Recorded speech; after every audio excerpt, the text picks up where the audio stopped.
Chapter 29. The Dragon Awakes. The dragon emerged from the trees and landed at the edge of the fairy garden.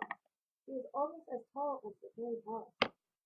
Red scales covered his body and a forked tongue slipped in and out of his sharp teeth. He had two horns and sharp spikes covered his head and traveled down his back. Two large wings grew out of the dragon's back and a long tail whipped around behind. Smoke continuously flowed out of his enormous nostrils as if they were exhaust pipes of a steam engine. Alex and Penny could never have imagined a creature so big. There wasn't a dinosaur or a monster they had ever read about that could compare it to the best kind he's coming toward him.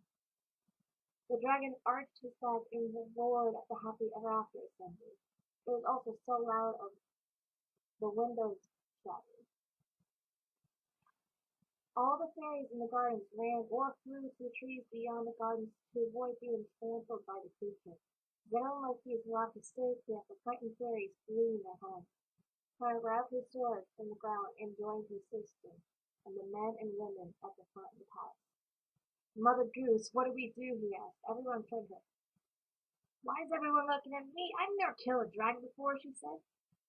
Weren't you and Grimm with some of the fairies who hunted them during the Dragon Age, Alice asked, trying her best not to panic.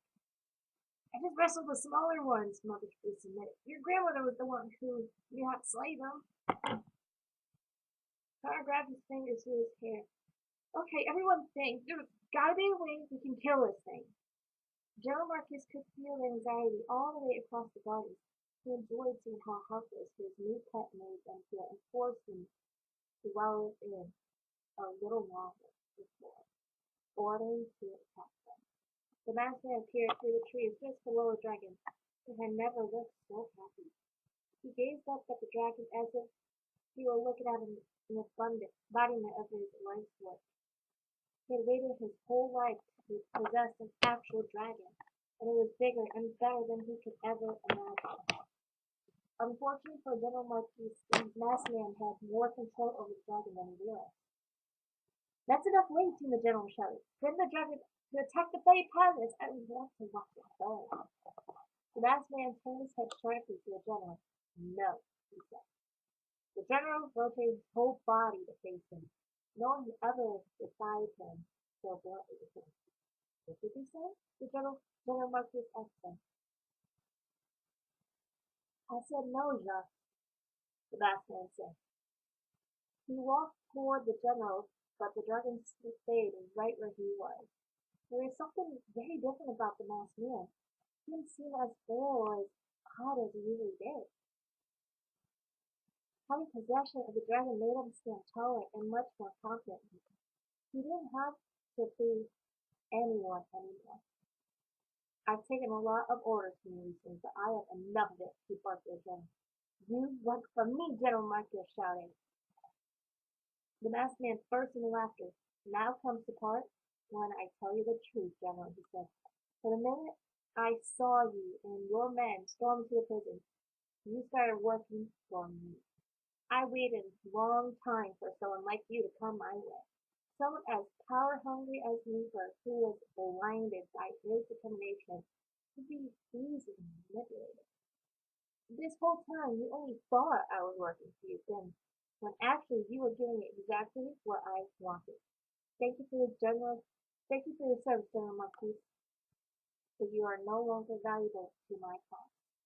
The masked man was the only person who had ever deceived him. For the first time, the general of the Grand Army looked afraid.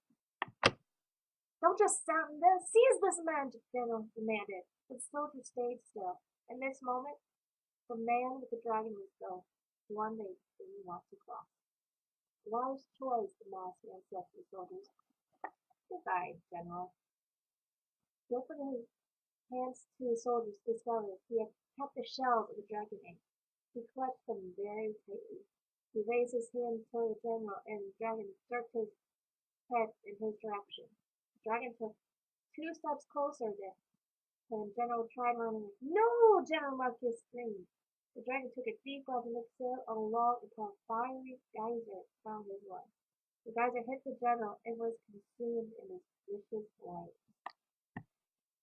When the dragon stopped, the guard beneath the general had been scorched black and General Marquis was gone. What just happened, Street? The masked man! He has the eggshell! Grandmother Goose explained. When a dragon is born and develops its sight, it assumes whoever sees with its eggshell is its mother, meaning whoever holds the pieces of the eggshell becomes the dragon's master. The masked man is in control of the dragon! Oh, great! Time for more good news! The masked man raised the eggshell pieces toward the fairy king. Kill them, he instructed, and the dragon and the creature took a step forward. Suddenly, Little Bo Peep emerged from the garden, put himself between the dragon and the palace. Wait, Little Bo screamed, you don't have to do this. The mouse man dropped his hands and the dragon stopped. After searching the Grand Army soldiers for hours, Little Bo had finally found the mouse man. She slowly walked towards him with tears running down her face. I know your life has been difficult and unfair, and you've been tossed aside by your own blood. But I also know there is a lovely and caring man under that mask of it, she said. That's the man I fell in love with.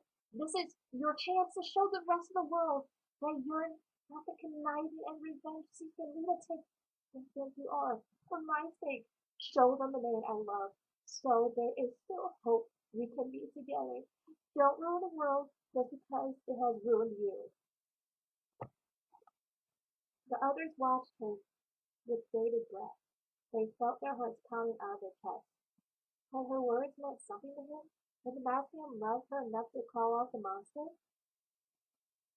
If the masked man's face had been covered, they would have seen a very conflicted expression surface as he thought about what Little Bo had said, but he raised the eggshells toward the house again. Kill them all, the masked man shouted. Little Bo's pale skin went even whiter. She was still. Tears stopped rolling down her cheeks, and she stopped breathing altogether. She stared at the masked man and gazed, and clutched the left side of her chest.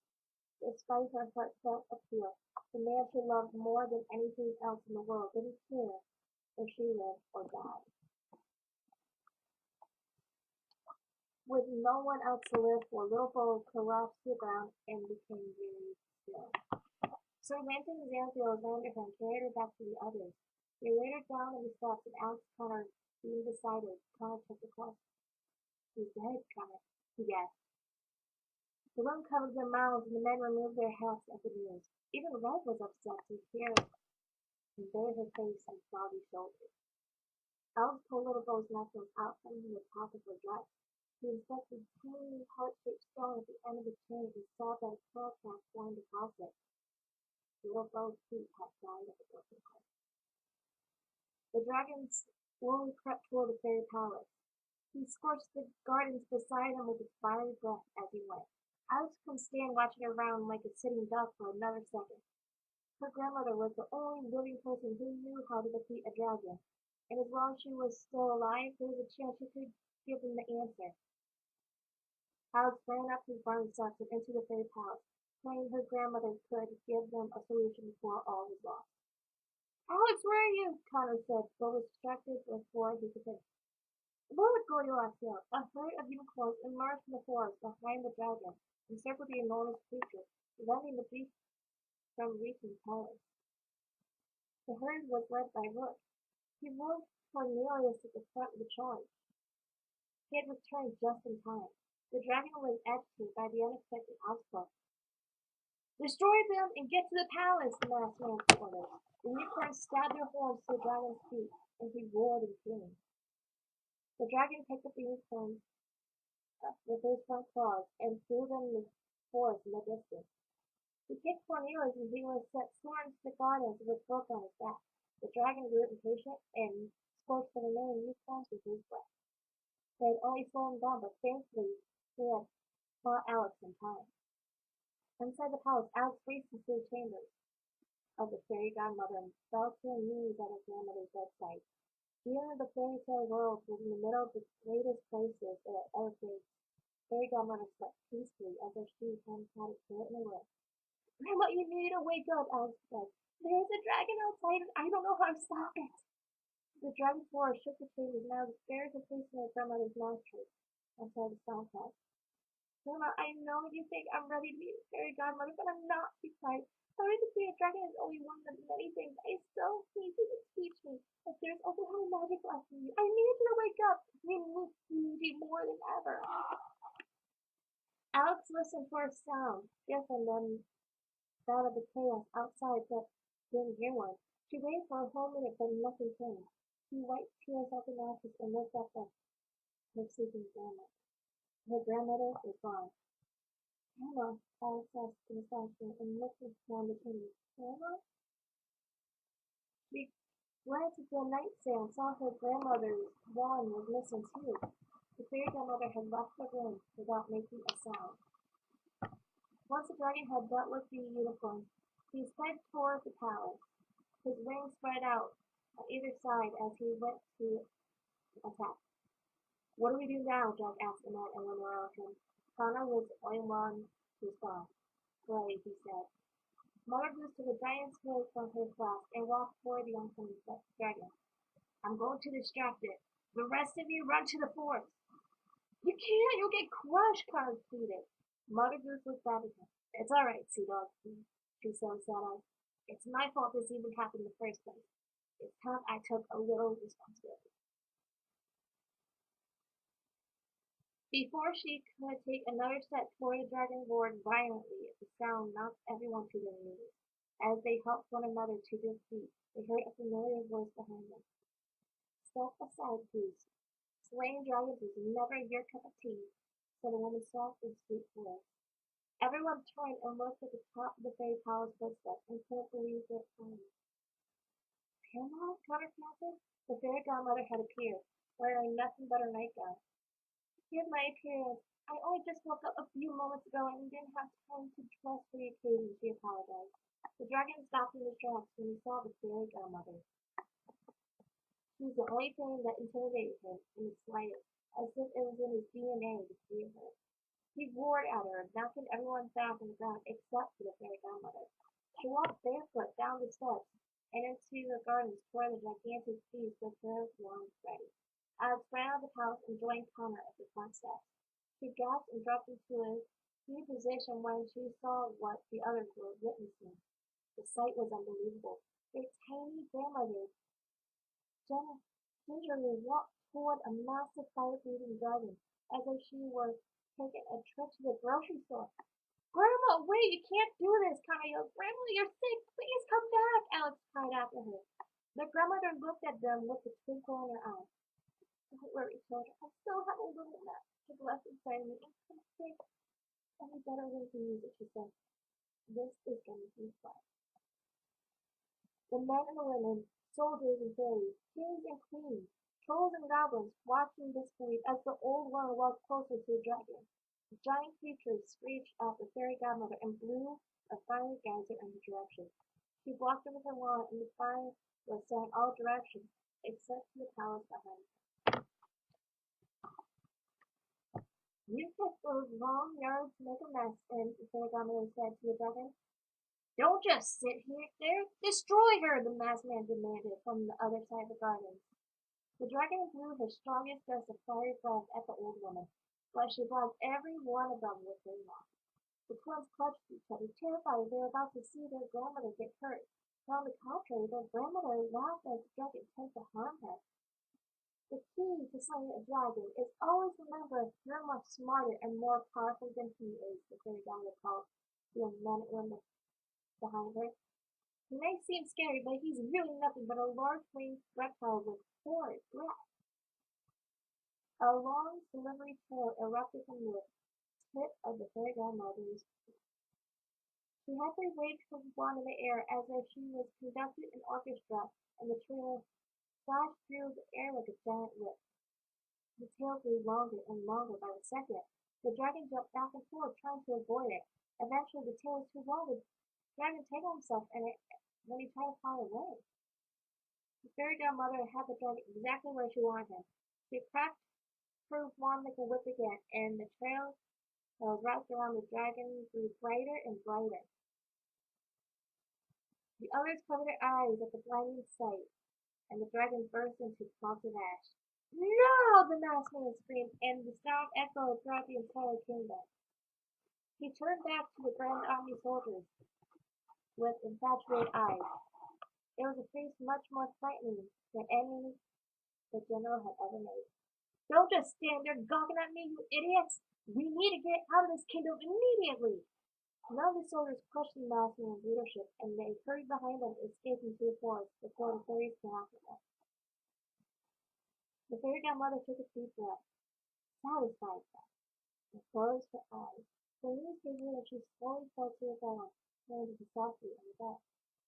Grandma! The twins shouted in unison. They ran to her side and popped their head up to their lap. Grandma, are you all right, Conrad? Are you hurt? Alex asked. The grandmother smiled warmly at them. I thought I would go out with a bang, she said, and knew it was a reason to have to explain it. I'm so sad. You got to see it all through and Grandma, that was the coolest thing I've ever seen in my life, Conrad said. You're amazing, Grandma, Alex said. Please don't leave us. Leave? Their grandmother said, and she made a funny face at me. Said anything about leaving. Are you dying? Conrad asked herself. Isn't that why I couldn't get out of bed? The fairy godmother put her hands around her grandchildren's face. Yes, Jack, I'm dying to see. What the other fairies didn't explain is that if a fairy never really dies, when a fairy cleans up, his or her soul simply returns to man. They become the very substance that helps the people make their world a better place. But even when they're gone, I'm so grateful both. Every time you leave a line or pass a spell, or use an enchantment, I'll be watching for a phone. Tears filled up the twins' eyes and rolled down their faces. Their grandmother's voice became softer and softer as she spoke. They weren't sure if this was true or if she was just trying to make them feel better, but they knew it would only be a few moments before she was gone. I love you so much, Grandma Elsa. I don't know what I would have done without you. Believe me, that's for sure, Tyler said. You're the most magical grandmother a couple kids could ask for. Literally, I think you pretty much have that title in your head. The twins saw their grandmother's trademark smile that blankly put eyes appeared one mask in their face. It was the same smile as their dad. And it was their favorite smile in the whole world. I love you, children, she said. Take care of each other every minute. And never be afraid of it. The fairy godmother's eyes closed for the final time. Her body became weightless, like her hands were transformed to hundreds of bright, sparkling lights. The lights floated through the air and joined the starry-night sky above them.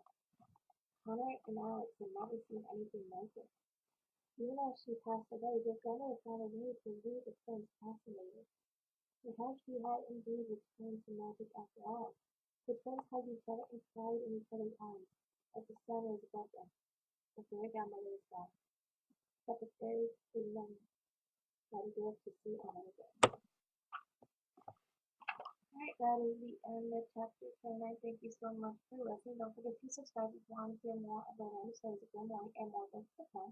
Also, if you want to hear more books later on in the future, don't forget to comment down below on those recommendations. But overall, I hope you enjoyed the read and I hope you have